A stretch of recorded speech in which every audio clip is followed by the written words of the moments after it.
Lammaffaarratti ammoo jimaan bukkuu qaba jechuudha. Jimaan dhorka jechuun. Akkana jechuun mootummaan duraanuu ragaa itti barbaadu jiru. Kan muummichi ministeeraa afaan isaatiin pirezidaantii mana marii dhimma Islaamaa Itoophiyaatiin nu gargaaraadhaa waan kana ni balleessinaa yeroo booda ni balleessinaa jee afaan isaatiin dubbatee jiru kun ragaa itti barbaadu jiru kun hoggaa namni Islaamaa ka'ee sheekotiin jimaan haraam jette ragaa harkate itti bobba'ee buqqaasuudha jechuudha. Jimaan buqquu qaba jechuudha. Dhorka jechuun. Maaliif waan dhorkaa taatee amantii teetiin nama Islaamaa taatee oomishuun siif hin ta'u waan taatee jechuudha. Mootummaan amma duraa hoo gartee akkaataa buqqaafamuu irratti yaadu jira. Labsii baaseetuma buqqaasu jechuudha. Warri jimaa buqqaasu immoo maqaa itti baasee yookaan ammoo gama biraatiin haraarrameessuudha jechuudha. Uummanni keenya jimaan eenyummaa isaa ta'uu beekuu qaba jechuudha. Akkuma sukkaraa fa'aa, akkuma deemaa fa'aa, tuni waani fardeeffatanii haraami jedhanii maqanii qilleensarra bahanii miti. Sabaalaan nyaadhamamoo, hidda isaatiin nyaadhamamoo, midhaan isaatiin nyaadhamamoo, maqoomoo quncee isaatiin nyaadhama jennaan faqaaluu ulamaan suudii akka jedhan nahnu maa nadirii hin beeynu jedhaniin. Jimaan biyya dalagaan dhoorkine akka dalagatan godhe malee. Jimaan hormaatan dhoorkine. Nashaata fideeti hormaata fida malee. Jimaan akka gara naman dhoorkine. Akka gara nama godheeti. Dalagattee addunyaa gaarii irraa harkatta malee. Hasaaraanumaa hun qabu bu'aa malee. Lulluuqattee hoggaanii fi kitaaba katabu seenti. Akka jimaan buqqa'u bulchaa galamsoo nama ture yeroo sanitti tureen dhiibbaan godhamaa ture jechuudha uummata keessatti. Wannummaan jimaa jibbaniifu, wannummaan jimaa balaaleffataniifu waan Islaamaatii eenyummaan isaa wanni kun Islaamummaa of keessaa qaba jennee waa yaadaniif jechuudha. Uummanni gartee oomishee bu'aa harkatu gartee galii biyyaa guddoo irraa galchu hajiruuf jireenya isaa jimaa irratti hirkise uummata Islaamaa kana waan ta'eef jecha qabeenya Islaamaa ta'uu qofaaf maqaa Islaamummaatiin waliin maxxansanii jibbanii akka gartee wanni kun hin guddanne uummanni kun akka kufu godhan jechuudha. Jimaa qabamu uummanni kiristaanaa hundallee ta'uu baatu akka amantiitti hedduu balaaleffatan. Garuu farshoo dhuguu akka waan amantiin ajajjuutti fudhatanii deemaniin. Kana egaa waan namni hundi gartee addunyaa irratti argu. Dhugaadhaan jimaa miidhaa farshoo irra qabaateet immoo maaliif akka akkas ta'e namni ilaaluu qaba jechuudha.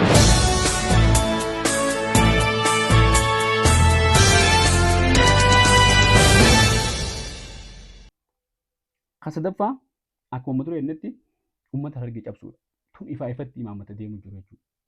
Uummata Harargee oomisha isaatti bakka godhuu dhiisee mootummaan olola oomisha isaa irratti olola banee uummata kana oomisha isaanii balleessee diinagdeen kuffisee akkuma ammaan dura gartee qurxummii balleessuudhaaf haroo goggogsuu jaaman san haroo goggoysinee oomisha isaanii kana goggoysinaan diinagdeedhaan cabnaan uummanni kun waan takka soso'uu hin danda'anii uummanni kun nuyi laccabaa waan jiraatan jechuudha. Uummanni isaa mormii osoo hin ta'in uummata kana seenaa bara dheeraa jira. Waan takka seenaarraa oguu ilaallu dhibduuba deebitee gamni bahaa kun Itoophiyaadhaa wajjin yeroo inni qabu maali jettee ilaaluu qabda jechuudha. Ol baafannee waan dubbachuu hin taane takka hedduu jira jechuudha. Kanaaf sirni dhufaa dabraan sirnoonni amma dura turaniis uummata kana cabsuudhaaf wanni isaan fayyadaman waan akkanaa waan taateef oomisha kanaan uummanni kun mataa waan ol qabateef amantiidhaaf wantoonni bu'uura ta'an masjiida, madarasaa wantoota gartee gumaachisan irra barbaachisu majlisa kana hunda wanni uummanni kun godhaa jiru qabeenya jimaa harkate kanaan jechuudha. Kana namni amantii siin faallaa qabu siif hin quudhu jechuudha. Si cabsuudhaaf qabeenya kana harkaa fuudha jechuudha. San booda atuu uumaaf duun dandeessu. Kanaaf uummanni kun amantii Islaamaa qabaachuu isaaniitiifuu taargeetii keessa galanii jiran jechuudha duraanuu. Kana namni hin beekne shawwadamuu hagartee gogoomu malee uummanni keenya tolchee beekuu qaba jechuudha. Imaammanni mootummaa kun akka gartee imaammata isaan laalatu hin taane yeroo hedduu imaammata isaan alagoomsu malee kan isaan fayyadu kan taane arguu qaba jechuudha. Si jaalatee ruuzii facaasuudhaaf miti. Jimaa kee buqqaasuudhaaf initiatiivii ruuzaatiif kana kanaan si shawwada jechuudha. Kan uummanni keenya sirrii beekuu qaba. Silaasii yaadee jimaa keetti gatii godhee bakka itti godheeti eega jimaan kee gatii harkatee bakka harkatee jimaa keessanii warshaa si dhaabee eega itti gartee warshaa dhaabbattee addunyaan qixxattee booda fedhi jimaa kee atuun buqqaafte jechuudha waan isaa ol galii harkattee.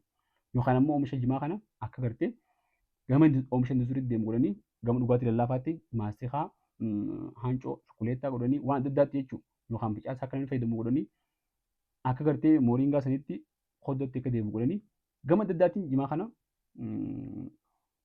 oomisha industirii godhuu danda'anii jechuudha. Osoo akkas godhuu danda'anii Harargee keessa warshaan tokko osoo hin jirre tokkicha jimaa muka jimaa kan gurgurattu kana bakka dhorkanii duula irra bansisan jechuudha.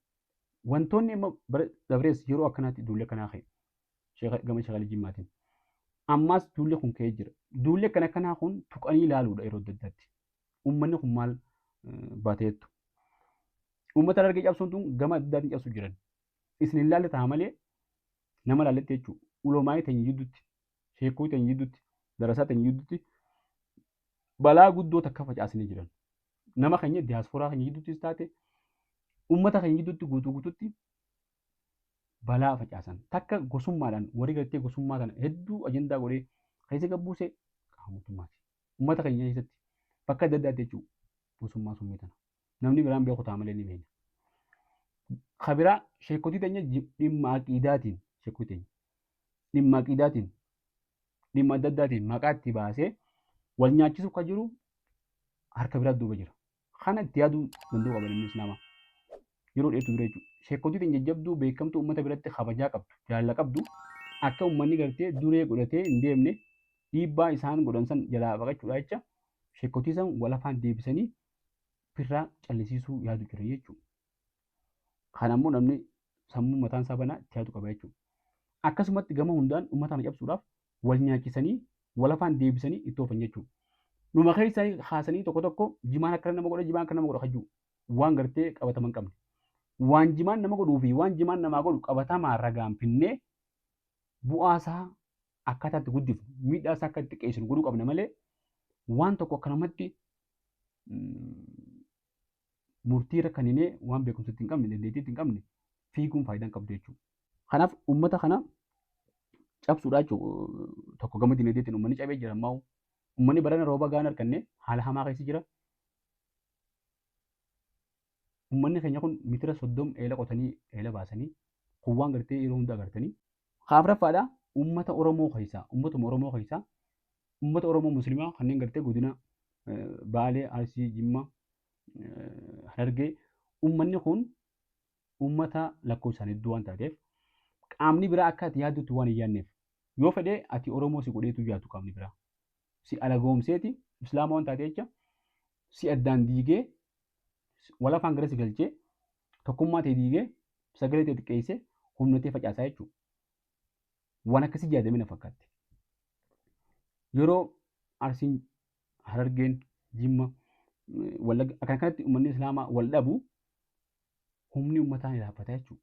Kanaaf akka fedhanitti namni fedhan argachuu danda'anii jechuudha. Hara fedhanitti. Gama bahaa kanatti yeroo hedduu waan kana waan malee laaftutti akkatti hin kaafne.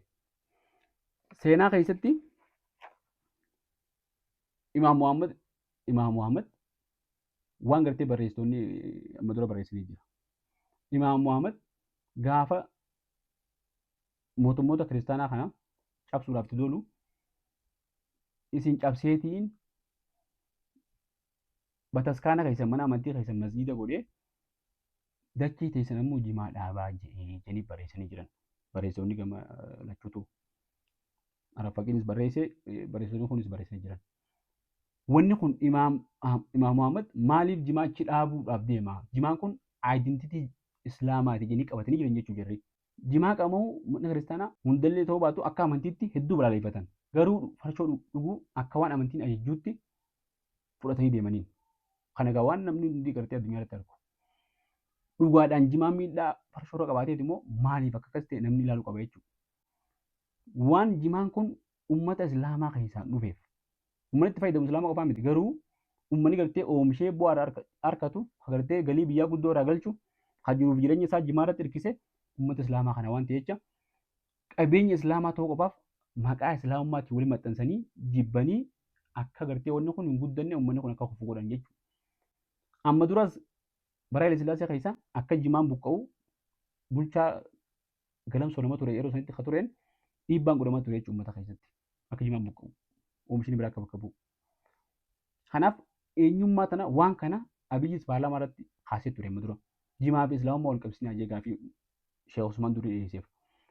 Sun ifiifuu shirri biraa keessa jiraachuu barsiifte jechuudha. Wannummaan jimaa jibbaniifu, wannummaan jimaa balaaleffataniifu waan islaamaatii eenyummaan isaa wanni kun islaamummaa keessaa qaba jennee waa yaadaniif jechuudha. Kanaaf uummanni keenyas ammoo bayyinatee wanni kun duulli kun maal dura gaggeeffama waan jiru if gaafachuu qaban jechuudha. Qabxii afran kanatti aansee gabaabsinee akka formaataatti wanni lafa keenyu maali waan jiru ilaallu. Takkaffaa irratti uummanni keenya akkuma gartee isaan beekanii jimaan kun eenyummaa uummata islaamaati, eenyummaa uummata kanaati, uummata bahaa kanaa jedhanii ramadanii qabatanii jiranitti uummanni keenya jimaan eenyummaa isaa ta'uu beekuu qaba jechuudha. Qaama eenyummaa keenyaa keessaa tokko ta'u. Uummanni addunyaa hundinuu dinagdee waan guddateen qaba jechuudha. Madaallii eenyummaa isaa aadaa fi duudhaa qofa osoo hin ta'in dinagdee irratti wanni itti jiraachaa ture maali waan jedhamu ilaalama jechuudha. Qonnoo taate maal oomishaa ture? Daldala yoo taate maal daldala kan daldala turanii? Ogummaa yoo taate ogummaa kan qabaachaa ture waan jedhu seenaa keessattis madaala gartee uummata tokko madaaluu keessatti eenyummaan isaa wanni kun murteessaadha jechuudha. Kanaaf uummanni keenya jimaan rogoo dinagdeetiin, aadaatiin, duudhaatiin roguma hundaanuu isaaf jimaan isaa waan guddaa ta'uu beekee jimaa isaa kana immoo duula qindaawaa itti baname kana ofirraa faccisee qabeenya isaa kana bakka itti godhatee eenyummaa isaa tikfachuu qabaa jechuudha uummanni keenya. Yoo gartee barbaachisaa taate uummata jimaa isaa isaaf hin kabajne kabajuun qabu uummanni keenya. Uummata jimaa isaatii wajjin isan feene dirqama uummanni keenya fedhee jala deemuu qabu. Yoo hin taane uummanni kun kophatti ifini bulchuu mirga qaba jechuudha. Uummata gartee jimaa isaan feene wajjin uummata eenyummaa isaa jiraachuu isaan feene jechuudha jimaa isaan feene. Kanaaf uummata jiraachuu isaan feene wajjin rakkoo ta'ee wanni rakkatee jiraatuuf hin jirtu jechuudha. Boodaa jiruu dhabuun deemuu jecha ammaan kophaa jiraachuuf uummanni keenya murteeffachuu qaba jechuudha. Kalamadaa ulamaa'in teenya gamtaa isiitiin dubbatanii jiranii viidiyoo kanarraa dhageeffattanii kana dura yeroo ajandaan kun ka'ee ture Sheekh Amiin Ibroodhaa waan dubbate qabu. Sheekh Muusaan eegartee dubbatee na gaafadhaa jee booda Sheekh Muusaa dhaqaatii gaafadhaa waan jedhe viidiyoo kanarraa. Waa'ee jimaa yoo taate jimaan abbaa argatee jira. Miskiina wallaahi. Sheekh Muusaa su'aalaa leenci dagaa qalloo namni haasawa jimarraa qabdan yoo makiinan isinii mijjaawe makiinaa teessan kaafadha. Yoo xayyaaran isinii mijjaawe xayyaara keeysan kaafadha. Gamtaan ulamaa'ii Harargee bahaa qophaawee isin eegaa jira hoottaa je. Wanni abbaa argatte wanni isin jiggatan hin jiru. Qilleensarraa lafatti gabbuute jechuudha. Miskiina wallaahi. Qilleensarraa lafa gabbuute jirti. Namni haasawaan qabajee fe'ateetuma Sheekh Muusaa bira dhaqu. Sheekh Ahmad Watar bira dhaqu. Reejarri hoottaa jechaa jira. Qilleensa kanarratti waa namaan hin cinqinaa walilleen hin cinqinaatu. Dhiisaafirraa wanni tun waa warra lafaati. Wanni akkana isin cinqaa jiru annin beeka duuba. Sheekh Muusaan ammoo waan dubbate qaba waan Sheekh Muusaan jedhan dhageeffatan viidiyoo kanarraa. الله رب العالمين الصلاة والسلام على أشرف الأنبياء والمرسلين نبينا محمد وعلى آله وأصحابه أجمعين أما بعد إخوتي وأخواتي في الله إن شاء الله ورين gaafii deebisaa keenya hordoftan inshaa Allah iddoo tana yoo nurraa gargar muramellee ammarra deebi'uudhaaf qophiidha. Gaafiin teessan gaafii 10 gaafattanii tokkoffatti namni tokko kayyee qaatuma hanaan nu dhibee jedha. Qaatuwaan jimaa waa nama dhibuulleen qabu. Jimaanii fi bunninis tokkuma. Jimaanii fi bunni nashaata qabaachutti nashaata qabaachutti edoo nama macheessuun ta'in nashaata qabaachuu jarri tokkuma. Namni jimaarraa gaafatu bunaas itti da'uma qaba. Wanni silaarraa gaafatan hodduu sagalgaalummaa faa, haddii siidhaa faa, hanna faa, shirkii faa, waan ifitti fayyadamanii namallee fayyadu. Kanarraa gaafatu bareeda. Jimaa yoggaaniif ijaan jimaa rabbiin وخلقنا لكم ما في الأرض جميعا يا ربي وان دتشي خيست هندا اسني في أمني إما للانتفاع أو للاعتبار يعني وان ربي دتشي رتي أومي دتشي بريتشو لابكني أومي المناماتي في أومي تقاهو اتفيدتا تقاهو اتغرفم تجيشو إما للانتفاع أو للعبرة يعني وخلقنا لكم ما في الأرض جميعا وان دتشيرتهن ديسني في أمني خط فيدتني في خط غرفمتني الدولا جما يوغاني في تاته فواكه جامع نياتك أناني لا جيشو nyaata qananiidhaa jaama. Inni waa halaal godhu waa haraam godhu huwa Allahu azza wa jalla. Rabbii guddaadha malee ilma namaatiimi. Wanni rabbiin haraam godhe irraa fagaatu qabna. Waan rabbiin halaal godhe immoo itti fayyadachuudha qabna. Jimaa taanaan bu'aasaatiitu akthar irra hodduudha. Khasaaraanumaa hun qabu bu'aa malee. Bu'aan isaa yoo gurgurattees maallaqa, yooniif immoo qamaatees nyaattees nashaata irraa fuuta. Akkasuma kulliin nyaataa dhugaatii jiruu lubbuudhaati. nashaata irraa fuuta hayaatatti qabde jechu.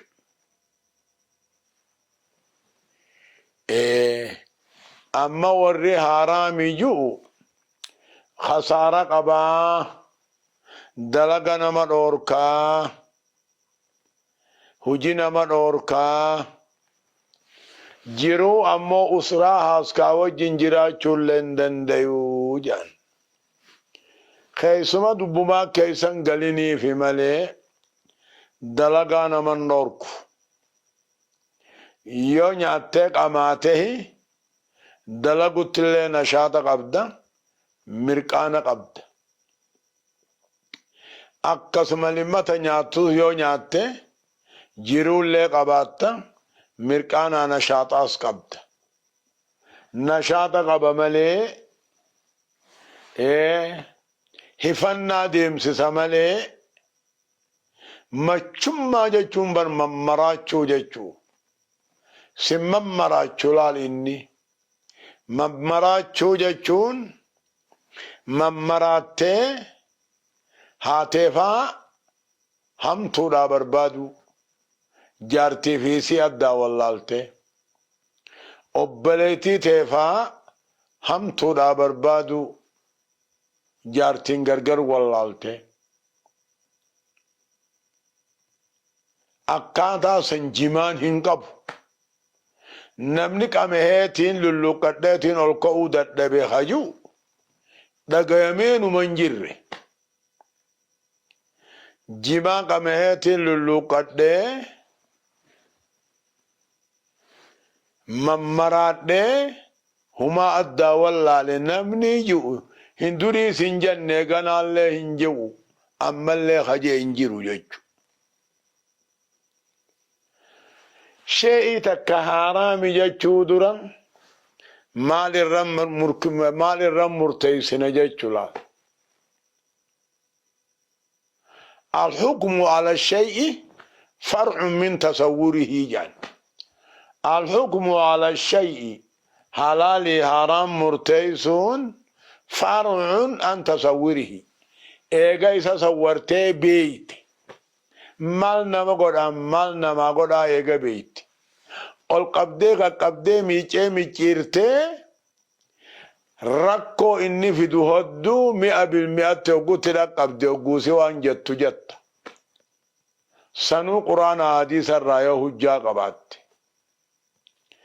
أمو إدو اسمهناهم بيني ركو إني في دبوء إني في دو إدو غرغرهم بيني أكنمان نما غريه حرام جاجة چجچون وان نما قام فچيساچ. قام تكو علماء بيتكا تنكا جت جمان كني حرامي جانين. علماء سعودي علماء يمنيتين حرامي جانين جتشو.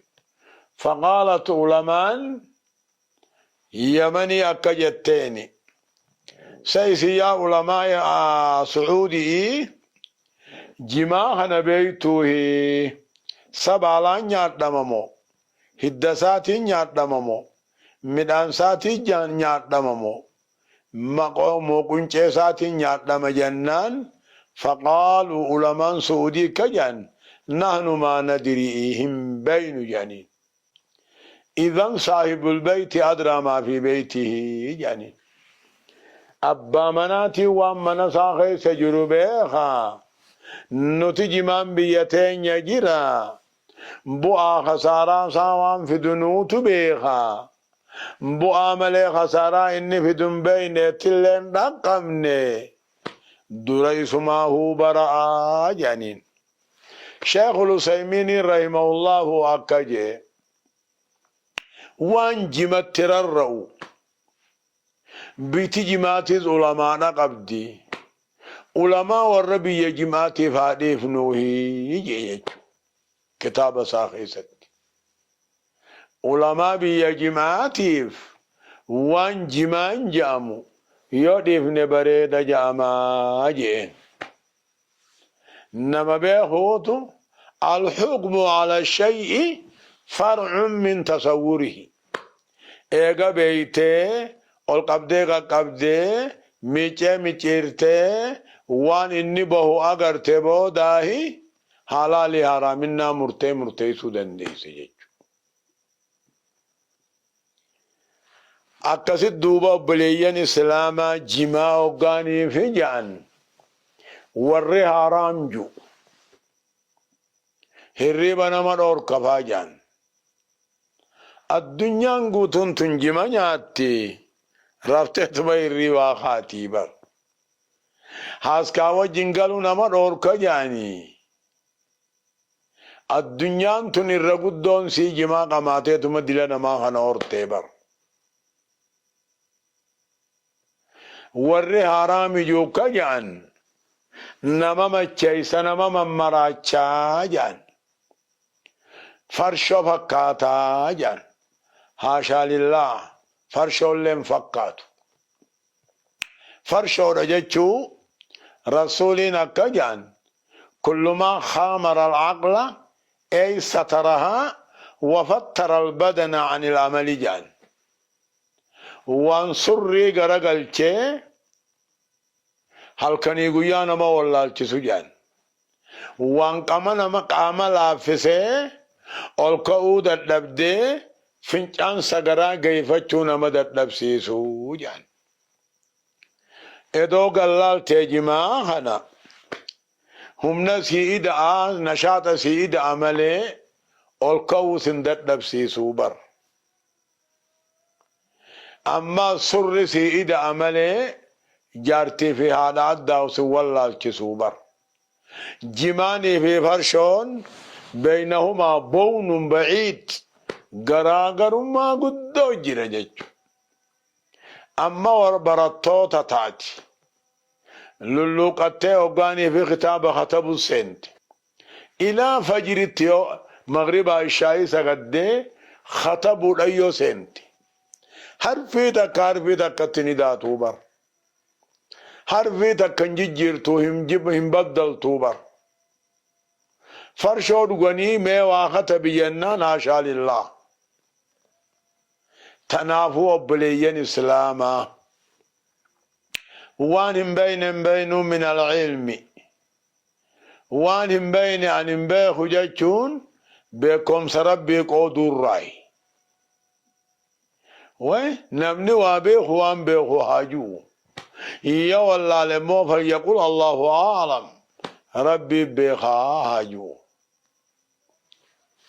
أما لقمت نتبياها دونيت لقمت بياد دلقا نبيني جمانا هجتشي سودور كيني إدو فرشو تنقفن إدو سقل قالوا ما تنقفن edoo hanna maqumaa hundoo inni biyyaa yaanneetuma jimaadhaa biyya dalagaa dhoorke jimaadhaatu hormaa tokkute jimaadhaatiitu akka gara nama dhoorke jennee haaraaminaa isaatiif hirriiba dhabnee qilleensarra baanee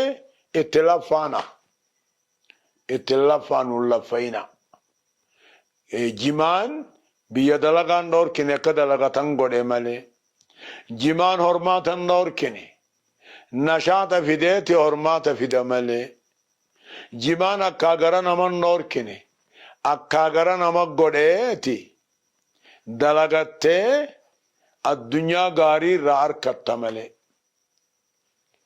jimaan ilkee miidhaa jaan bar deemummaan kunuu ilkeenuma miidhaa wanni oowwituun hundinuu bar ilkeeni miidha jimaa qofaami jimaan baadamaa kana harri eegate ilkee miidhuun saani mala walaakinnahu warri jimaan qabnees waa nagayan qabu ilkeedhaan warri jimaatiis nam gariin leeyoonii fi ilkee dhoorke akkuma sukkaraa fa'a akkuma deemaa fa'a